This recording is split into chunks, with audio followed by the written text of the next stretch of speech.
Yeah, Turbo, run that back, Turbo the Great. You know, it's all me.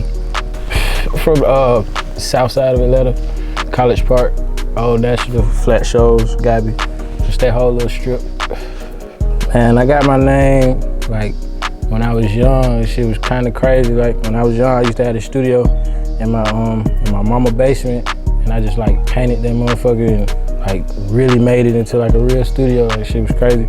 And I was in there recording one day, and I used to take this shit real serious, like engineering and shit. Like I really wanted to learn it. So like I was recording one day, and I forgot what happened, but just one of my homies was in the back. He was like, "Damn, Turbo, slow down, like you going crazy." You know what I'm saying? Just talking shit. So I'm like, damn, that shit sounded kind of hard. Back then I had dreads. I had long dreads, so I was calling myself Young Dread, like just some hood shit. You know what I'm saying? Just like fuck it. I got a homie, he from the south side, like real get money type of dude, like his name's Pieface.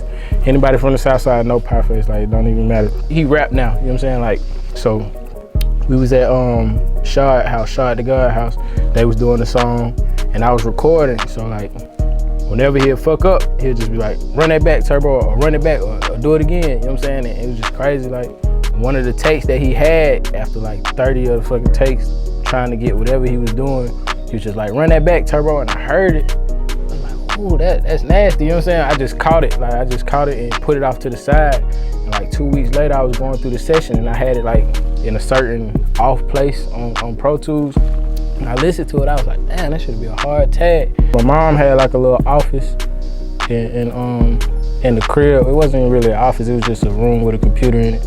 And she just used to never be in there, so I started fucking with this program she had on her computer called Acid, and it was like basically you can record like sounds and shit like that. So I don't know, I just got to fucking with it one day, like just one of them bored summer days. It's too hot to go outside, it's too early, so I'm just gonna kick it in the house.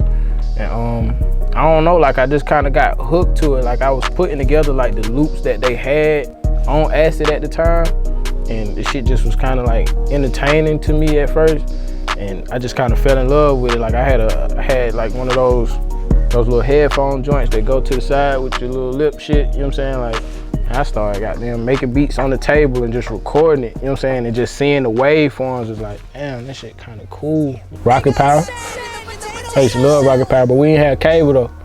Shit was fucked up, you know what I'm saying? Like, I used to only be able to watch it when I went to my grandma's house, but like when I was at somebody's house that had cable, you know what I'm saying? So like whenever I go to somebody's house, that'd be the first thing I go to. I guess my style came from, I don't know, what I used to listen to when I was young. Like my mom used to listen to like a lot of neo soul. So like, you know, I fuck with neo soul, like when I'm just vibing and chilling, like I just like the soft sound. So I guess like those acoustics, you know what I'm saying? Like, and just in the neo soul type of sound, and like those guitars and just like that kind of bop to it, like it just kind of always stuck with me. So like I always like acoustic type sounds, you know what I'm saying? Like in real instruments, real live instruments, I was always a fan of that. You wanna know what's crazy? The main thing that made me start engineering was the fucking money. You know what I'm saying? Like, and that was when I was young, and that's what made me build the studio in my mom's basement and everything. I used to charge niggas $20 to record a whole song. It don't matter how long it take. You can sit there for 2 hours, I don't care. You know what I'm saying? $20, I'm like 14. Get you $20, you get you a mix. You might get a beat depending on what I did that day, and you gonna be able to record. So like, I was doing that so much, like $20, I was doing it so much. I was just learning and learning and learning and learning. And I was still in high school, so I always knew I didn't want to go to a regular university because it was gonna be a waste of money. I just never really seen me enjoying it. I ain't really like just regular school and science and shit like that. I wasn't interested into that. So once I got out of school, like my mom was like, you gotta find something to do. You know what I'm saying? And I went to, I found out about this engineering school in Duluth, shit called the Atlanta Institute of Music. And they would like teach you like the real, like how to really engineer, how to like, you know, fuck with the boards and shit like that. So I went out there for a year and just kind of like learned a lot of shit that I didn't know. And it just, you know what I'm saying, it just went from there. It was really just like some money shit though, for real. I don't think I just was like a fan of engineering. I'm not really a big fan of it, but you know, it's just something I know how to do, you know what I'm saying? You know, right now in this day and age, I suggest that you know how to do more than one thing, regardless of what you want to do. So if you want to engineer, then you know it'll be best for you to know how to make beats. If you want to produce, then it'll be best for you to know how to engineer, like, because that's really two different jobs. But if one person can do it, then you're more valuable. Nobody in my family really ever knew anything other than working a regular job. You know what I'm saying? Like, I just kind of always wanted to be like somebody in my family and just like go ahead and set the tone. Like, you can really do something other than go work for somebody out here. Like, you can really go and start a business and become a boss, you know what I'm saying? Like, without having to do anything that you don't want to do. So that's kind of what motivates me now, like not wanting to work for nobody. I started so young, it was like I still had the support of my mom, you know what I'm saying? And like my family, but I don't think they really knew that it was finna go to where it's going now. You know, it was just like, at least he ain't in the street. First session, Mom Duke's house, in the little office, shit was like, man, shit was about the size of this table, for real.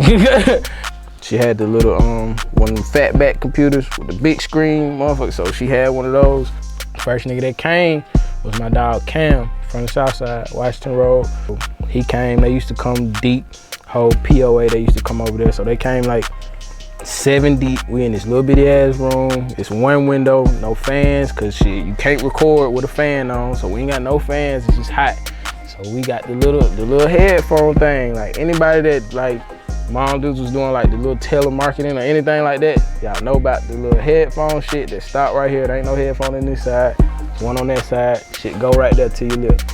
You had to hold it because the headphone shit was fucked up, so you had to hold it. Then we had some other headphones and shit. That's how we was recording. That was my first session. Like, I was on the Dolby Edition. I remember like it was yesterday. It was hot as hell. My mama was mad because I had too many people in the house. We was making too much noise, so she was mad. But that was my first session. That shit was cool though. Like, shout out my boy Poe, whole POA, whole Washington. They were the first one to come to my mama's house. I was like the only one in the room, but I was like the little dog. I was still using my Playmaker tag, so like niggas wasn't really knowing who I was. And shout out my boy Gunner. He was like, shit, you want to play some beats? Like, you got some beats? And shit, at the time he was still working. You know what I'm saying? So he was like, you want to play some beats? I was like, yeah. Play some beats. Offset come from out the room. I don't even know how he heard the beat. First 15 seconds, as soon as the beat dropped, he come storming through the room. Hey, pull it up. Pull that one up.